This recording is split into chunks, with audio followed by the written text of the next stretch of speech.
Welcome, Pewter Report readers, viewers, and listeners to a brand new edition of the Pewter Report podcast, energized by Celsius, the official energy drink of pewterreport.com. Want to say hello to everybody in the chat, getting ready to watch this show this evening as we are in prime time. And this show is for the gamblers. This one's for anyone that might want to take some prop bets this year before the season begins, whether it's Bucks total wins, whether it's a certain amount of yardage for individual Bucks players on the offensive side of the ball. A lot to get into with this one. Very excited about this topic because I do enjoy gambling myself. So we're going to do Bucks over-unders in 2023. I'm your host, Matt Matera. Joined with me is my fellow colleague from PewterReport.com. Great to have him back on the show. It is James Hill. James, what's going on, my man? How are you? Doing good, Matt. Happy to be on another episode here of the Pewter Report podcast. A lot of fun stuff to talk about today. Again, like you said, for anybody who's into, betting on some players and whatnot, should have some interesting takes and opinions here in this episode. So, yeah, should be a lot of fun. Happy to get into it.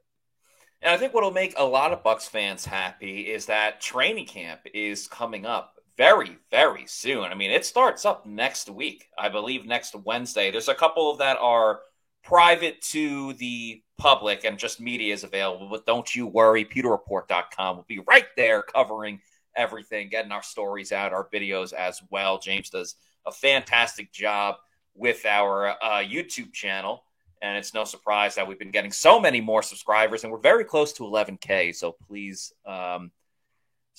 like and subscribe. And I also like this comment from Football Fan. Says, I can enjoy it even if I don't gamble. That's true, because it's really just a discussion. It's just not an argument. You could argue whether you think Mike will hit his over or under. You don't have to put money on it. Sometimes it's just the vindication of being right. But before we talk about the overs and unders of everybody, because training camp is coming up very, very soon, James, I want to ask you, what are you most looking forward to watching and paying attention to when training camp gets here? Obviously, there's like the quarterback battle, but is there anything else really that is on your mind?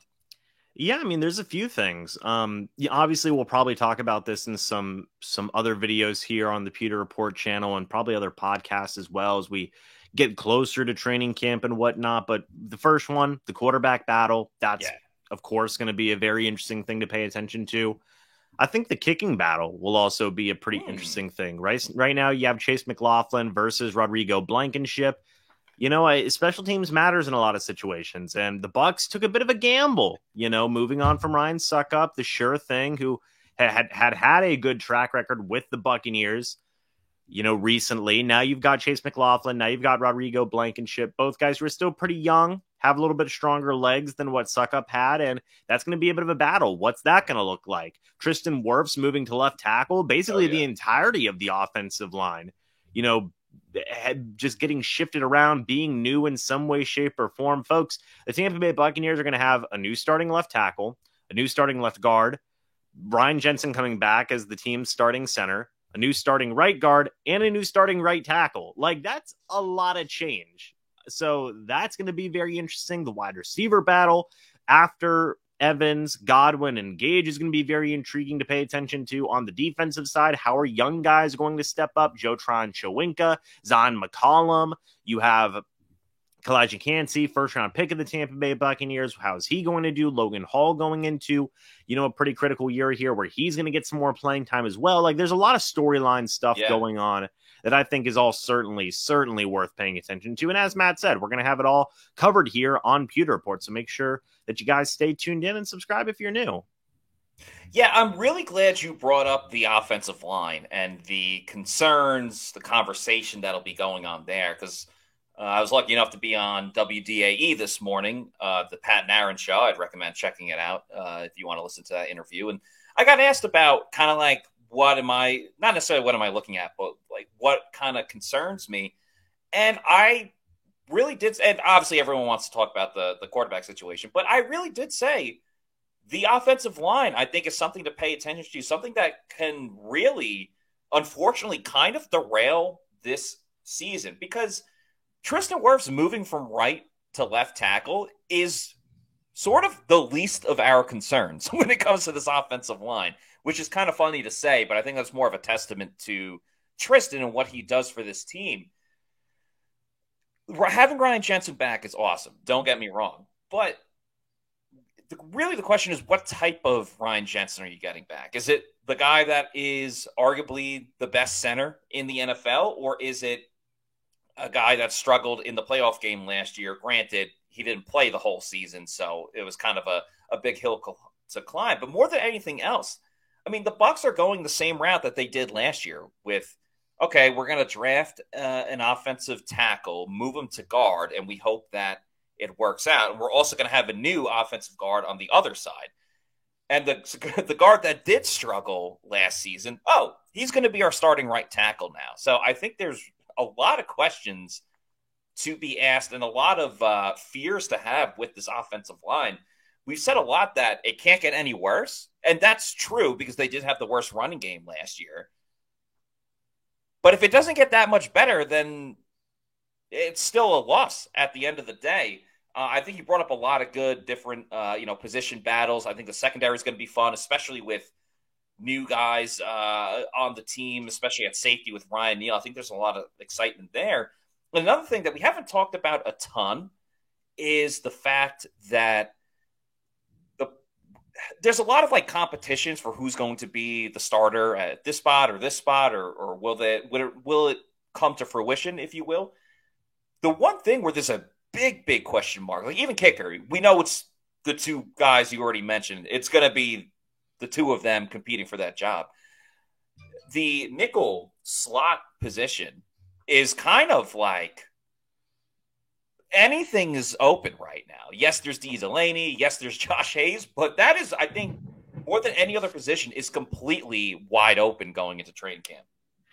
Yeah, that's kind of the one situation where you hit the nail right on the head, where it's what's going to happen in this situation? Who's going to be? There isn't a clear-cut answer. Before it used to be, rotate Antoine Winfield Jr. there, but they don't want to do that as upcoming season. So now it's the question, well, who are you going to put there?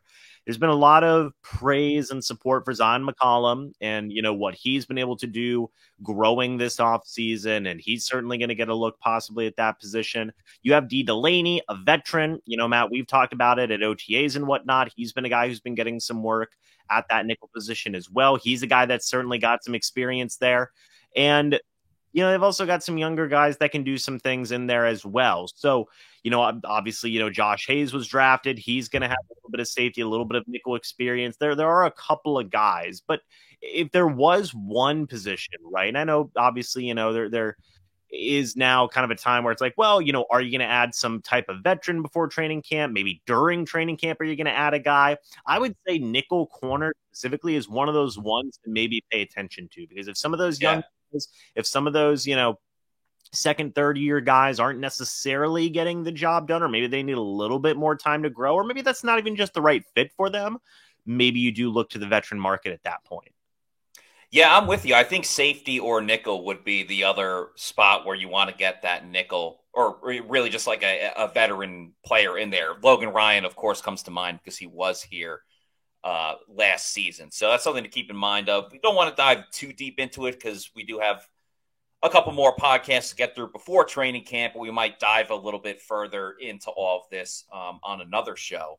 I want to switch gears a little bit and talk about something related to the Bucs, but unrelated as well. Obviously, the Bucs dropped their creamsicle jerseys last week, and to much fanfare, looks awesome. A lot of people are excited about it, and rightfully so. We're starting to see other teams drop their vintage jerseys that are coming out. The Minnesota Vikings not only are going to be wearing a third alternate jersey, whatever you want to call it, they're wearing it week 1 against the Bucs when Tampa Bay goes to Minnesota to open up the season. And the Seattle Seahawks dropped their vintage jerseys today. The old school light blue with the silver. They came in right around, I believe, the same year as the Buccaneers back in the 70s. Scott Reynolds had a great tweet on Pewter Report's social media on Twitter saying that the NFL should add an extra game and it should be Bucs versus Seahawks in the vintage jerseys for both sides. What do you think of the Seahawks and the Vikings jerseys, and where does it stack against the creamsicle? Well, one, I still think the creamsicle is the best, but that is not, to discredit these two vintage jerseys that have come out. They look really good, Matt. Like, Yeah.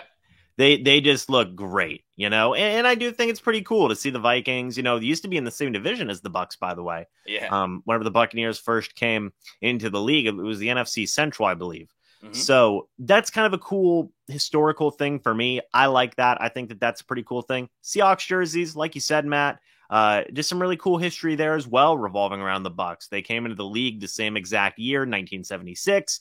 And they just look good, man. I mean, personally, it's I guess this is the time where all the teams come out with their vintage jerseys. I think I also saw something that the Cleveland Browns were coming out with some type of white helmet. Yeah, saw that too.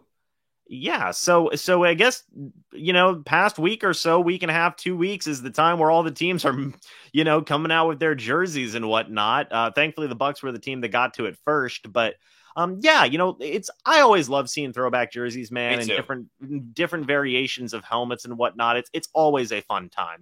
I would still personally put the creamsicles up there. The new ones, they look fantastic in my opinion.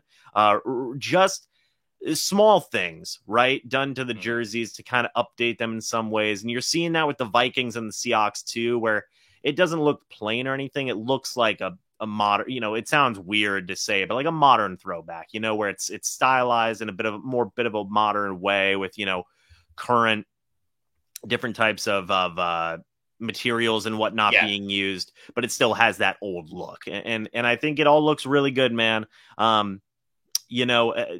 Cool that we're going to be seeing the Vikings throwback uniforms versus the Bucks. Then we're going to see the Bucks throwback uniforms versus the Lions. And yeah, I agree with Scott, man. Get the Seahawks, get the Bucks in another game this year. Have them wear their throwback jerseys and just rake in the money, man, because that'd be a fun game to watch. It'd be a cool, just aesthetically pleasing game to watch from the cool throwback uniforms running around out there. Very, very aesthetically pleasing. When I saw some of the new uniforms, including the Bucks, I just couldn't help but think, like, why did we have to wait so long? Because universally, everyone loves these new uniforms, whether it's the Bucks, whether it's the Seahawks. The Lions have a new third jersey as well. Maybe they'll wear that against the Bucks when the Bucks wear the creamsicles. I think that would be an awesome idea. As far as vintage jerseys go, specifically for the NFL, I think the creamsicle and the Chargers baby blue, the powder blue jerseys, are up there as the two best. But the Chargers very recently made the powder blue their current, like, every home game jersey. So therefore, it's no longer a vintage one. So the Bucks win. So there you go. Also, there was something on social media today where it looked like the Jets accidentally posted a video. Like, they were posting a video of something else, but then in the background, you see players in throwback uniforms posing for pictures and stuff like that. It's a very brief video, but everyone made the joke like, oh, that intern's going to be fired, but thanks for posting it or whatever. So it looks like the Jets might be rocking some, I think, late 1990s or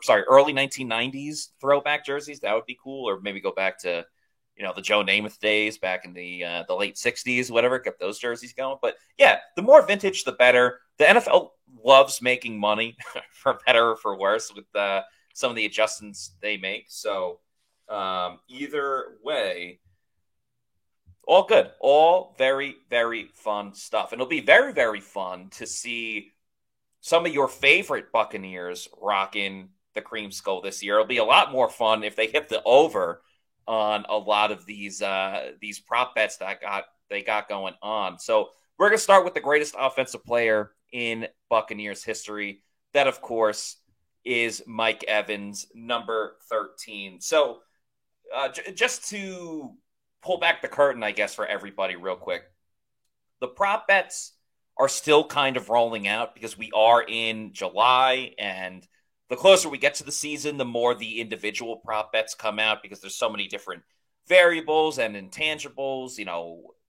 Guy signs with a new team, guy has a new wide receiver that he's playing with, maybe a new quarterback, something like that. So this is kind of a roundup of the over-unders that certain publications have for your star players. And we'll start with Mike Evans.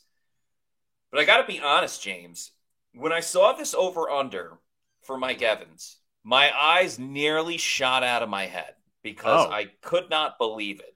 So I saw two different publications, and we're just going to start with receiving yards. We'll get to touchdowns in a minute after we talk about Chris Godwin as well. As far as the over-under for receiving yards, for Mike Evans, the guy that holds the NFL record for 9 straight seasons to begin a career with 1,000 receiving yards per season. On one publication, I saw the over-under in receiving yards for Mike Evans, number 13 of the Tampa Bay Buccaneers, at 875.5 yards. Now, I was like, that can't be right. That can't be right. So I started looking around, digging a little bit deeper. I found another one over under 925.5 receiving yards. James, your thoughts on this baffling number for Mike Evans? I mean, why? Why? Does all of history just not matter in this situation? Why in the world would you have take the over? What do you mean? No, don't what? Take the over. Hammer the over. Yeah, Hammer like what in the world are those publications talking about? I was sitting here thinking that you were going to say it's going to be just 1,000 on the dot or something. And I was like, okay, I would still take the over on that. 800 something? Yeah. Low 900? Are you crazy? Why in the world would you set that? You're just giving people money, I think, at that point. Like, what in the world? Mike Evans, Matt, again, like you just said, he's had 1,000 yards every single year of his NFL career. It doesn't matter who's at quarterback. It could be the greatest guy of all time, or it could be a team that gets you the number 1 overall pick. Guess what? It didn't matter. Mike Evans is still getting 1,000 yards, Matt. So, like, that is baffling to me. When you said your eyes almost shot out of your head, I believe you now, because that is insane to me. Insane. I don't know who you just said a moment ago. Oh, that Jets intern is going to get fired. Man, whoever's in charge of coming up with these over-unders for these publications, that person should be getting a talking to, because, oh my goodness, you're handing people free money at that point, in my opinion. I think that it is a fair thing to say that Mike Evans probably has a really good chance to get 1,000 yards receiving. I'm not even looking at, I don't even care about recent, obviously it matters, recent history, but like, he's Mike Evans. He's going to get his targets. Baker Mayfield, Kyle Trask, John Wolford, whoever's going to be out there, guess what? They're going to throw the football to Mike Evans a pretty healthy amount, man. We even heard Dave Canales talk about it on the Pewter Report podcast here. Guess what, guys? The Buccaneers offense starts with Mike Evans and Chris Godwin. So, yeah, I think it's pretty safe to say that I would take the over on this one pretty confidently. You were channeling your inner Dwayne The Rock Johnson with, it doesn't matter who's throwing him the football. And like, if you go down the list, Josh McCown, Ryan Fitzpatrick, Jameis Winston, Mike Glennon, Blaine Gabbert very briefly, and of course Tom Brady over the past couple of years. I mean, look at these numbers. 1,051 as a rookie. Over 1,200. Over 1,300. He just broke it in 2017, got 1,001. 1,500 in 2018. Almost 1,200 in 2019. Barely cracked it again in 2020 with 1,006, then 1,035, and he still got 1,124 receiving yards in a quote-unquote down year last season for Mike Evans. To say, and if I were going to put my viewpoint in whoever's making that number and saying that Mike might not even get 900 receiving yards this year, I would say new quarterback, Baker Mayfield, he's on his last limbs, new offense, that might take some time. I don't think that necessarily matters, though, because of all the quarterbacks that Mike Evans has worked with. And because he's gotten 1,000 yards every single time, where is the respect for Mike Evans? Where is the respect for Mike Evans in that type of situation? Because the over-under for this, without question, should be 999 and a half. It should merely be, will Mike Evans get 1,000 yards again, or will he not? That's pretty much what it comes down to. It like, where is, let's see, Long Lost Glazer says over-under should be 1,050 and a half for Evans. I don't think that's too much out of the ballpark by any means. Wayne says definitely over no matter who the quarterback is. Tom says, yeah, sorry, go ahead. No, it's like, Matt, who's going to get the ball? Like, are they just going to, like, you know what I mean? Yeah, someone has to catch it. Even bad teams like the Panthers last year, DJ Moore, I know they traded him to the Bears to get that first-round pick, but DJ Moore still had a really good season even on a terrible, terrible offense. Yeah, like, what's the over-under for Chris Godwin then in that case? Like 1,500 or something? Yeah. Like, good Lord. Over-under on Rachaad White rushing attempts this year, 300, you know? Yeah. Like, come on, man. Let's get to Chris Godwin, because egregiously, I think we're all taking the over with Mike Evans. Chris Godwin, this one a little bit surprising too. I think I understand it a bit more given the injuries that he was dealing with last year, but they have the over-under in receiving yards for Chris Godwin at 800 and a half. So a lot lower than expected, but even so, James, I mean, you look at the body of work with Chris Godwin, and granted, he kind of got force-fed the ball last year, but that was because of the offensive coordinator. And Godwin, same thing with Evans, you know, coming into a new offense, going to have a bit of a different role. But Brad Idzik, the wide receivers coach, has spoken glowingly of him. And even with listen, no one on the Bucs offense had a great year last year. Let's just call it what it is. No one did. But even with the struggles that Chris Godwin had last year, playing in 15 games, dealing with a little bit of an injury, he still had over 1,000 yards. He still had over 1,100 yards in 2021. In 2020, he had 840 yards, but he also only played in 12 games, and his yards per game were, I believe, they were 70 yards per game. So he clearly would have, if he would have played 4 more, he would have got over 1,000 yards. 800, again, it kind of feels like a slap in the face to the Bucs offense. I mean, like, at this point, like, look, we've talked about rankings too here. Like, a lot of people, I think it's a general consensus, Mike Evans, Chris Godwin, they're like both in like the top, I would say 20 to 25 wide receivers in the NFL, Matt. Is that fair to say? Very much. You know, so what? Is that, you know, like, oh, DK Metcalf, his over-under is like 850 or something, you know? Like, it's just like, man, like, give talented wide receivers their due here, man. And look, I do understand that, you know, some people may reason, well, the significant injury that he suffered, I get that. I do. But like you said, Matt, like, recent history is there that Chris Godwin, well and above, has the potential to be a 1,000-yard wide receiver and just take over an entire season, right? Heck, both these guys do. We've had seasons where, you know, we've seen Mike Evans and Chris Godwin both get 1,000 yards in a year, right? Because guess what? They're both really good wide receivers. You can say that again.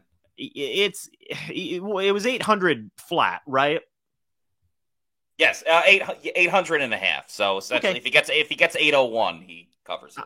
Honest to goodness, Matt, give me the over on this too. And I know some people may say, well, come on, you know, like, ball gets distributed around. Look, I get that, man. But we've seen both these guys be able to feast for an entire year and both have successful seasons. We have seen it again for different guys, not just if Tom Brady's there, if other quarterbacks have been there as well. You've seen these guys both be able to put up very, very productive seasons. Now, the injury, look, I understand if that does hamper a little bit of people, but like you said, Brad Idzik, wide receivers coach, loves what he's seeing from Chris Godwin. Yeah. Dave Canales, the Buccaneers offensive coordinator, again, says the offense starts through these two guys. And of course, quarterbacks like Mayfield and Trask, they're going to be guys who are going to say, yeah, you know what? I think I am going to throw to Mike Evans and Chris Godwin a pretty healthy amount. I think that is a good idea. So I think that these guys are certainly going to get some yards, man.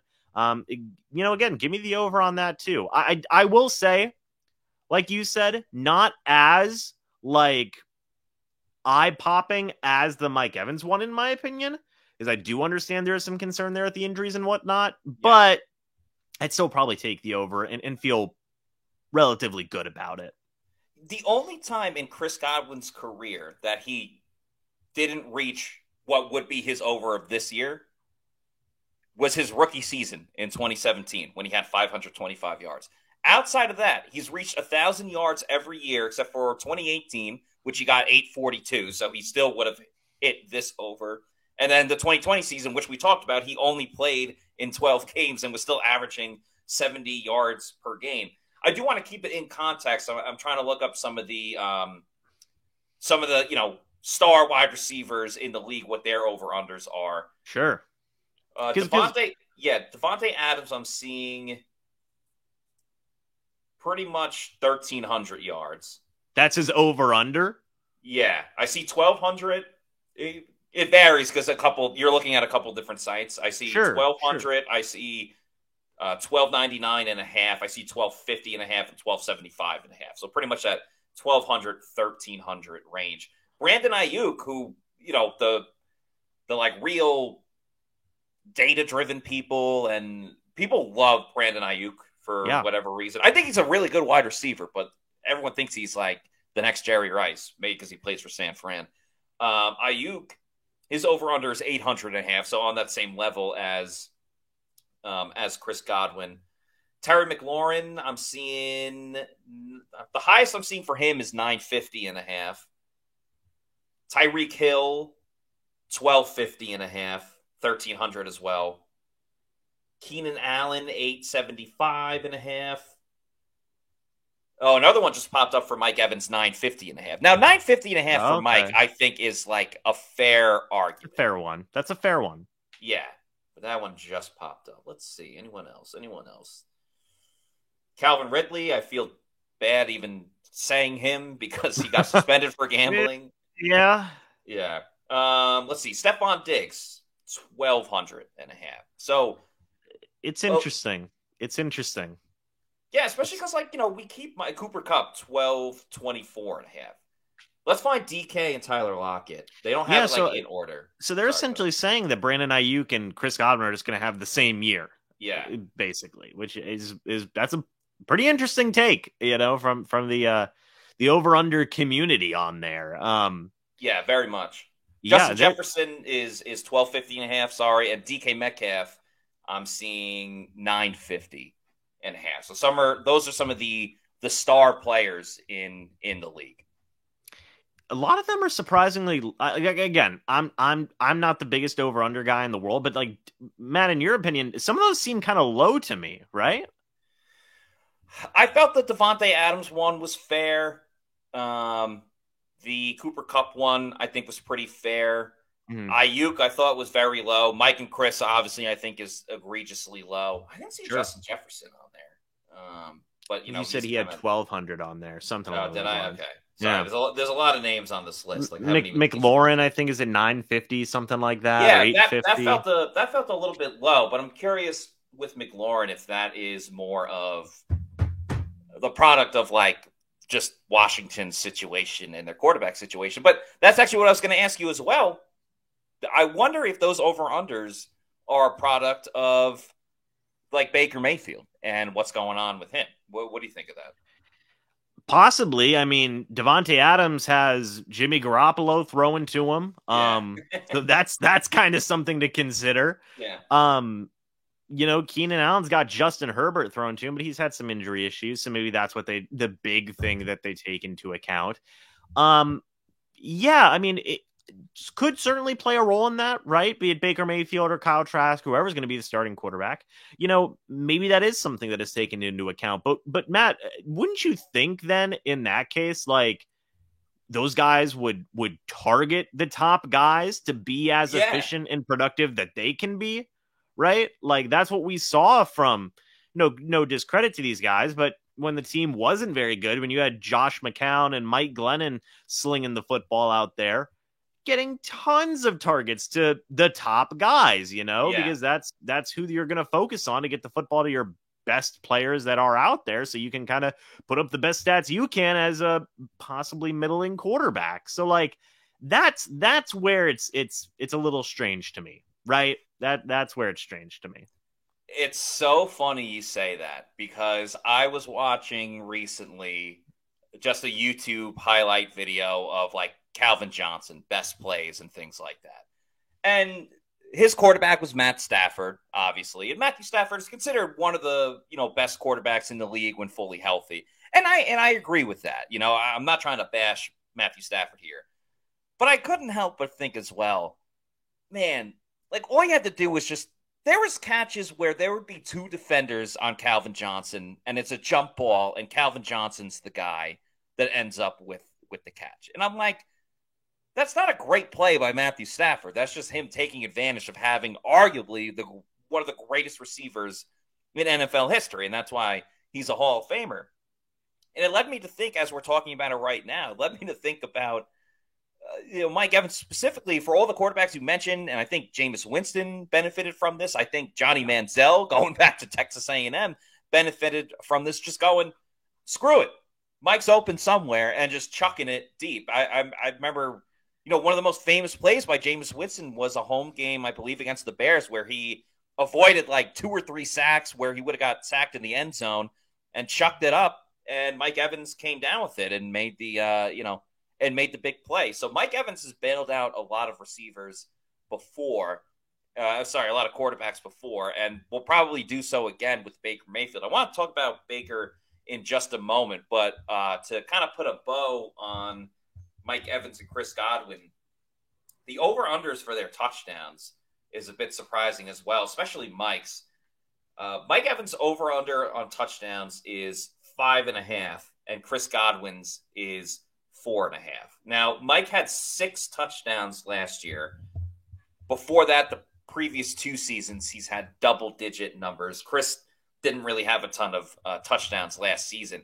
But once again, I'm hammering the over on the over touchdowns for Mike Evans. I'm probably doing it with Chris Godwin, too, because he had 3 last season. That was his, with the exception of his rookie season, that's the worst he's ever had. Chris Godwin has never had double-digit receiving touchdowns in a season, but I feel like Chris can get at least 5 with the bounce-back year where he's fully healthy. Can he not? Yeah, I mean, and when you think about red zone targets, right, like specifically in that type of role, yeah, you have Payne Durham that they brought in. You have Cade Otton. Yeah. It's Mike Evans and Chris Godwin are still probably going to be the 2 top guys, man. Like, throwing fade routes to those guys. I mean, again, we go back to, like, guess what the quarterbacks are going to do? They're going to target their top guys, and guess what? Mike Evans and Chris Godwin can go up and get a football if you give them a fade route or you give them some type of situation where they're in a position to score a touchdown. Chances are you're going to take that shot, to throw a football to Mike Evans or Godwin, who can go up and get it because they've got incredible size and great catch radius and all the things that you want to see in a good red zone target. So, I mean, yeah, I agree with you. Like the was 5.5 for Mike and 4.5 for Chris Godwin, correct. I believe, right? Correct. Yeah, I would take the over on both. I mean, again, we've seen the history that these guys can score some touchdowns. Like you said, last year it was a really tough situation with just the offense not really getting a lot done. It was a struggle for everybody. But now you got this new offensive coordinator in who's really cooking up some interesting things, and I think you're going to have more of a focus on Mike Evans and Chris Godwin in this new offense, specifically in the red zone as well. That's really where I think you're going to start to see that over and kind of some of that offensive firepower really come into play there. Wayne says over on both TDs. And you talk about targeting top guys. If I'm targeting top energy drinks, of course, I'm going after Celsius Energy Drinks, the official sponsor of the Pewter Report podcast. And they got another new flavor out now that you can get at your local establishments. It is the Cosmic Vibe. It's a sparkling fruit punch that you can get, the new Celsius flavor. Make Celsius your number 1 pick. If you need to know where to get a Celsius energy drink, which I highly recommend obtaining because it is delicious and there's no sugar and no crash or post energy drink jitters that you might get with another product out there. If you need to go get one, head on over to the Celsius store locator on their website, punch in your address, and it'll give you the closest geographical location to find one at your local Walmart, Target, convenience store, or your bodega. And then once you keep getting Celsius and you want them in bulk, head on over to Amazon and click on the subscribe and save. Get the variety pack, because variety is the spice of life. There's so many different flavors, like the sparkling orange and lemon lime, or the Arctic Vibe, my personal favorite, strawberry lemonade, great as well. Get it in bulk. Have it sent to your residents every week, month, quarterly, yearly, whenever you want it. Just make sure you're drinking Celsius energy drinks, the official sponsor of the Pewter Report podcast. I want to continue the discussion on Baker Mayfield a little bit with his overall stat line, because they didn't have prop bets for Baker Mayfield. They had it for about 27 of the 32 teams, but the Bucs were not one of them, mostly because they haven't totally named Baker Mayfield the starting quarterback just yet, even though we think that's the direction that they're going. Same thing with Tennessee. There hasn't been any prop bets on their quarterbacks as well. So I think the best way to gauge this is, we can't really look at his stats from last season where, he played on two different teams. He played injured. He was benched, all that different stuff. I think what's most fair is to kind of look at what he did in 2020, when he led an 11-5 Cleveland Browns team to the postseason, and what he did in 2021 as well. So that 2020 season, that was the best season for Baker. He had 3,563 passing yards on 26 touchdowns. The following year, in 2021, he had 3,010 passing yards and 17 touchdowns. That was in 14 games. So I think we should kind of look a little bit more at that 2021 season, because I don't think he's going to repeat what he did in 2020. But can he reach those numbers again? Like, if you're talking about the over-under for his 2021 season, where do you see Baker in that area? What was the 2021 numbers again? Yeah, sorry. His 2021 numbers, he threw for 3,010 passing yards with 17 touchdowns. Yeah, I think with both of those, right? I think that you can take the over, right? Whenever I think like in terms of yardage, like in an overall stat line for Baker, right? Yeah.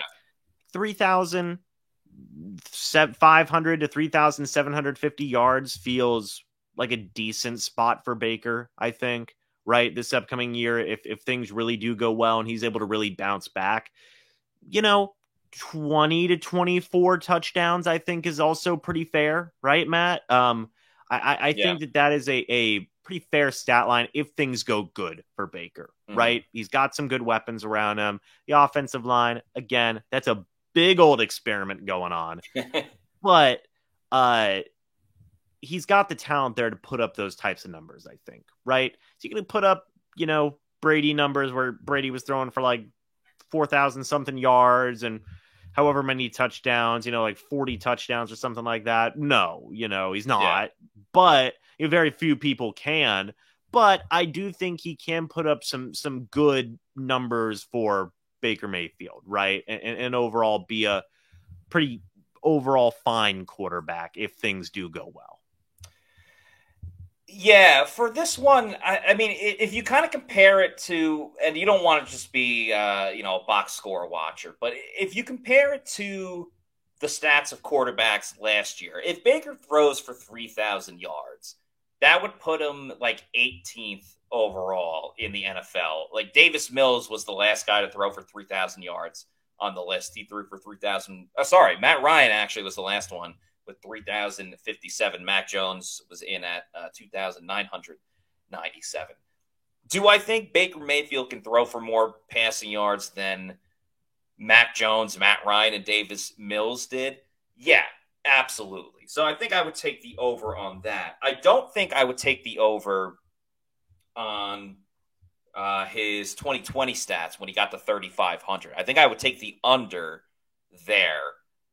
just because the Bucs are going to be a lot more run heavy this season, and if they have a successful run game, then Baker doesn't need to throw it as much. So I think I would take the under on his touchdowns of the 26 that he threw in 2020. As far as 17 touchdowns, that's tough an interesting one. Yeah, that's a tough one. Because 3,250 yards, if that's kind of where the ballpark of where you're at, that's kind of definitely like, okay, yeah, that sounds like a reasonable stat line for Baker if he plays the whole year, right? That's okay. That's fair. 17 touchdowns, man. That's like just like a number where it's just like, ooh, like, ugh, like, if it's too high, it's like, ooh, is that too much? If you go below that, it's like, ooh, is that too few? It's an interesting number there. Yeah, very much so. Football fan says Bucs saved Baker too. Good question from Ren Dax, wondering how much did Geno throw for? I'm going to look that up right now. Geno Smith. I think he threw for 4,000. He threw for 4,000 yards and 30 touchdowns. So the Bucs would absolutely sign up for that. And obviously they had a great running game as well.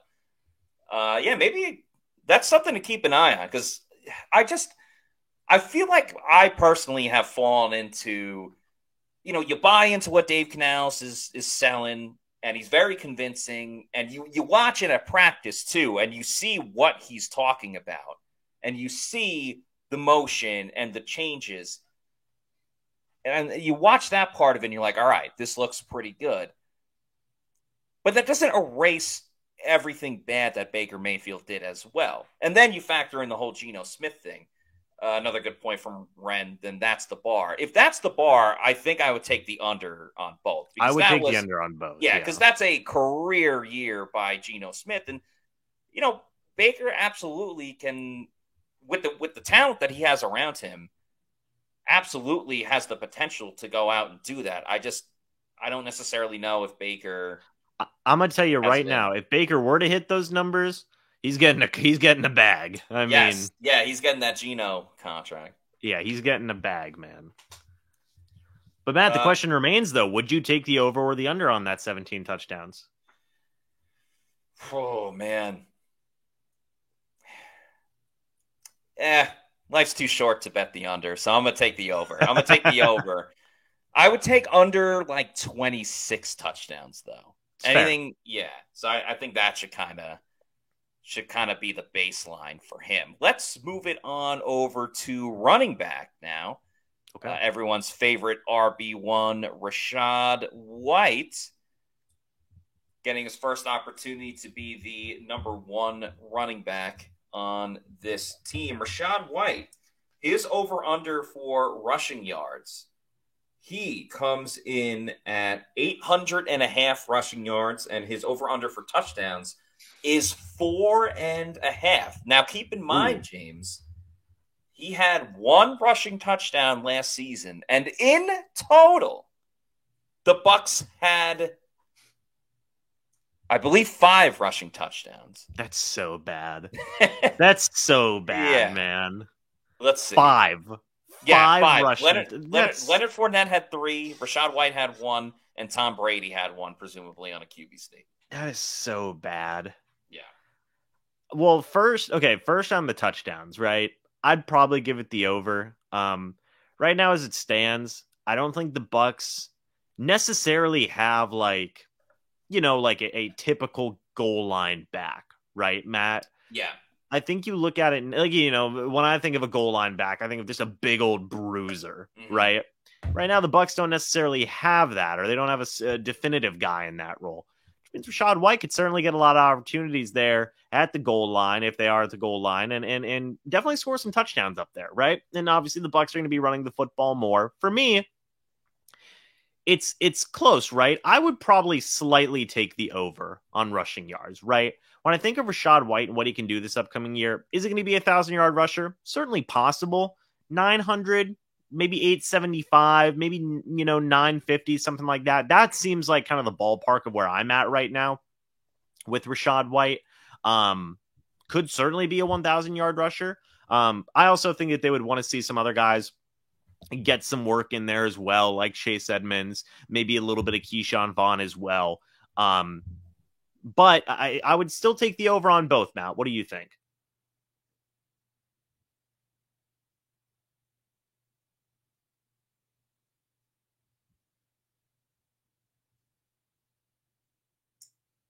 Oh, I was muted there. Apologies. There you go. I was like, oh no, we've lost Matt. Yeah, my apologies. What I'm struggling with is we don't know what the running back rotation is going to be. Like, he's going to be running back one, but is it going to be he's running back one and it's going to be running back by committee? Or is it going to be, like, put it this way. If Rachaad White had Leonard Fournette's role last season, where they just used him way too much and they never put in the backup, which was Rachaad White, then I think I would easily take this over. But I think the Bucs are going to be much smarter than that. Dave Canales is going to be much smarter than that. Skip Pete comes from the Dallas Cowboys, where they had a monster combination with Ezekiel Elliott and Tony Pollard, at least for a little bit. Zeke's no longer on the team, though he may re-sign. But with all that said, with the limited amount of playing time that Rachaad White was given last season, and yes, he started 8 games and he played in all 17, he reached 481 yards. So that would put him halfway there. And you got to think his overall rushing attempts are just going to increase a ton because Leonard Fournette's not going to be there. The question is, at the goal line, will Rachaad be the goal line running back? Or, I don't know, in an odd way, I can see a situation where if Sean Tucker is healthy and able to play, he could be the goal line running back because he's a little bit more of a bruiser type of situation. But Rachaad White has his sights set on 1,000 yards rushing. So I'm going to take the over for him as rushing wise. I think I'm going to take the under on rushing touchdowns. I think he's going to get it. I think he's going to get exactly 4, which is an improvement from the year prior, but obviously not exactly where Rachaad wants to be. I'm just curious how they're going to split that goal line rushing attempts for me. Yeah, and that's super, that's a good point too. I was as I was making my points a minute ago, I thought like, I guess they do have Sean Tucker there, but again, that depends on his health. What's he going to look like, and that might depend on, if they want to bring in some type of goal line back here in the future or something along those lines, depending on what they want to do. So that is definitely an interesting situation, Matt. And also, again, like you said, the rotation at running back. We've seen, West Coast style of offenses in the past where they like to use a healthy rotation of backs, man. I mean, a pretty healthy rotation. Now, Dave Canales is coming from that type of system.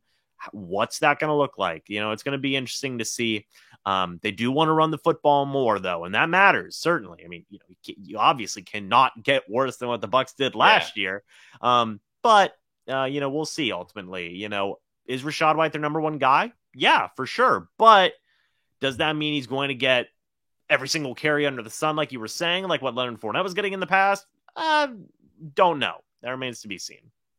We have a couple more players to talk about before we wrap up the show. Of course, if you want to bet on the Bucs this season or prop bets or anything else, make sure you're doing it over at mybookie.ag. And, of course, that promo code Pewter. They're really excited about their MyBookie online casino as well. It's new and improved, and it's here to change the game. It provides a Las Vegas experience when the action's in your hands.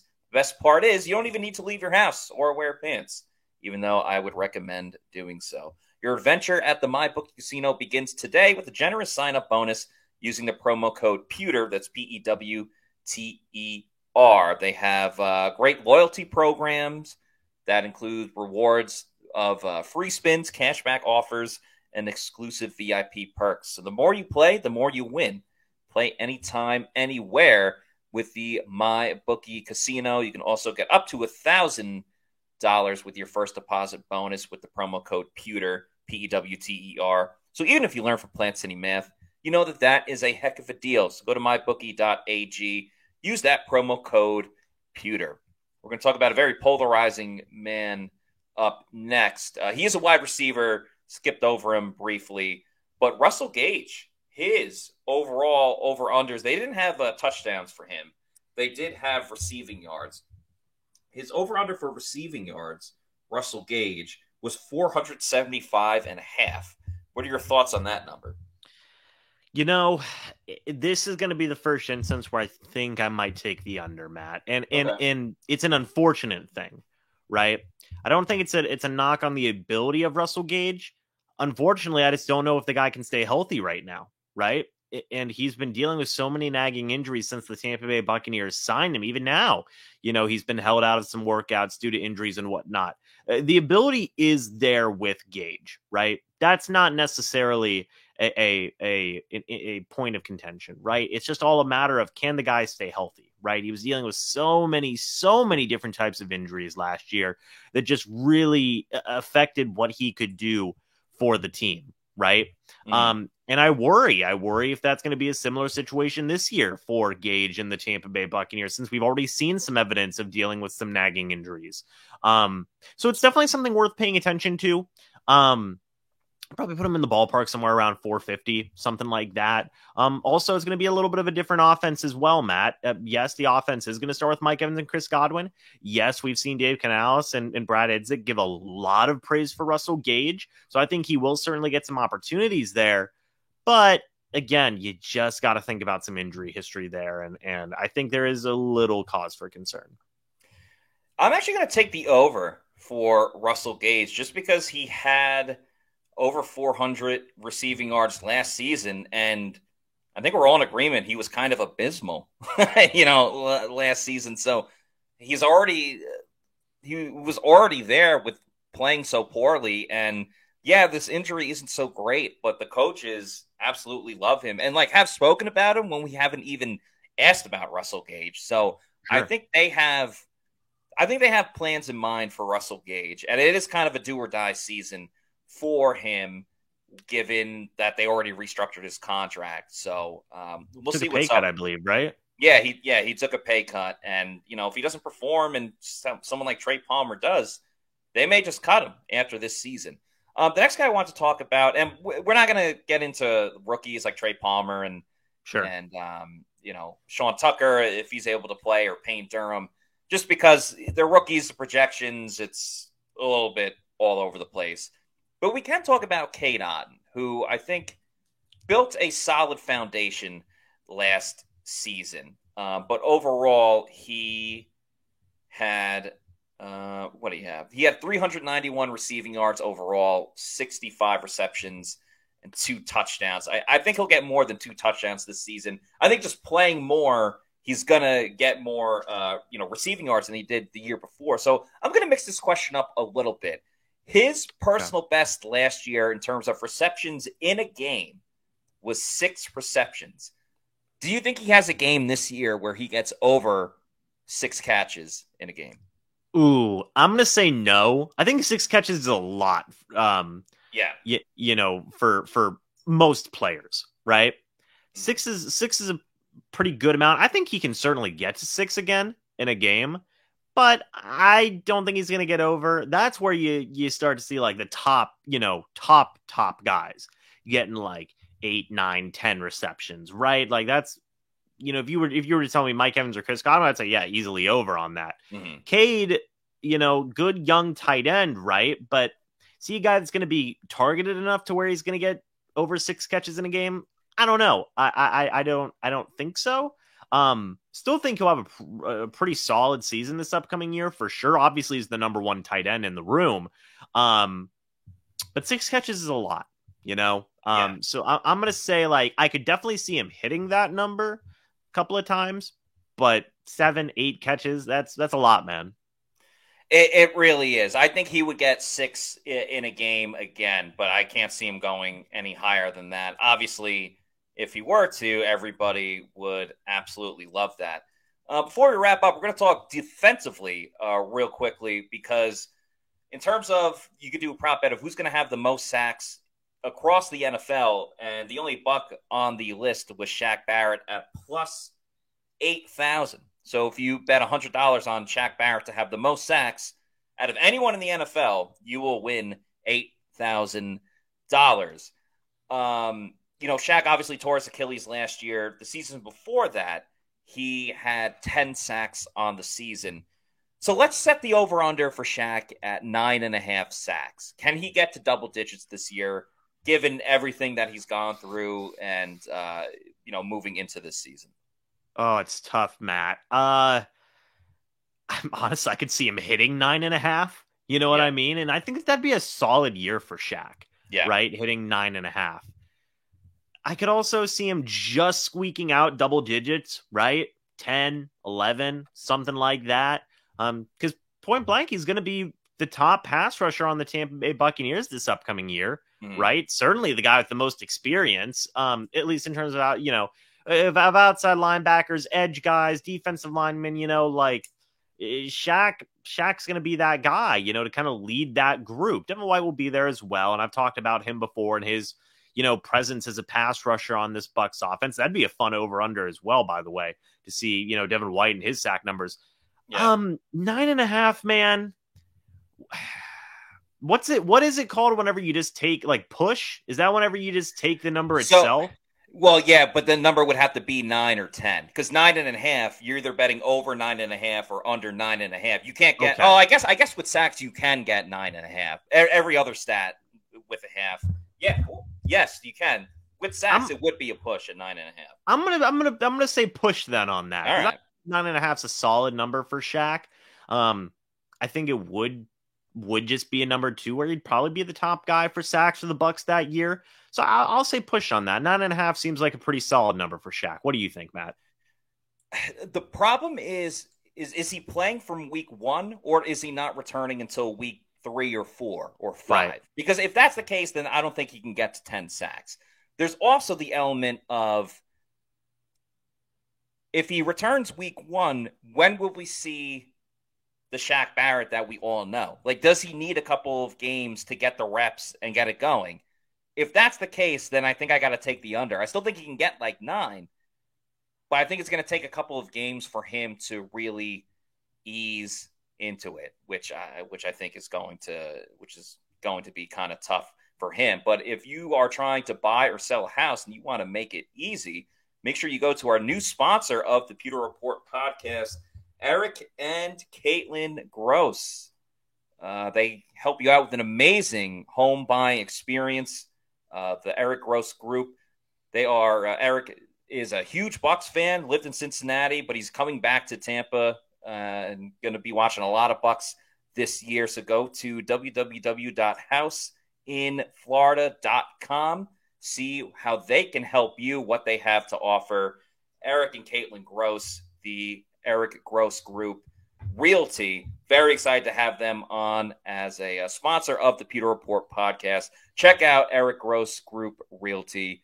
Going to be super, super helpful with your home buying experience. And their number is 513-907-4271. James, one last thing I want to know. Over-under wins for the Bucs. It's at 6.5. It's got to be the over, right? Yeah, I would say over. I grimaced at how low that number is. I know. 6, 6. I would take the over, man. 7, 8, 9. We've talked about it here on Pewter Report plenty, right? That seems like a pretty standard number for the Bucs to say 7, 8, 9 wins, something like that. I would take the over on that. Yeah, so would I. I think they're going to prove a lot of people wrong this season. Not going to be great, but I think way better than 6.5 wins. And we have a lot of great podcasts coming up, by the way. Tomorrow, Josh Capo joins us. We're going to talk about how Baker Mayfield fits in the Bucs offense. And then on Monday, a very special show, Bucs Ring of Honor member and getting inducted into the NFL Hall of Fame in a couple of weeks. Rondé Barber is joining us on Monday afternoon, so make sure you stay tuned to all of that. And in the meantime, please follow us on our social media on Twitter, Facebook, Instagram, and Threads at Pewter Report. And our YouTube channel is Pewter Report TV. Please like and subscribe for all of the content we put out on our YouTube channel, whether it's clips, interviews, whatever. So that's going to do it for us on today's show. For James Hill, I'm Matt Matera saying thanks, everybody, for watching. And we will see you tomorrow night for another edition of the Pewter Report podcast. Out.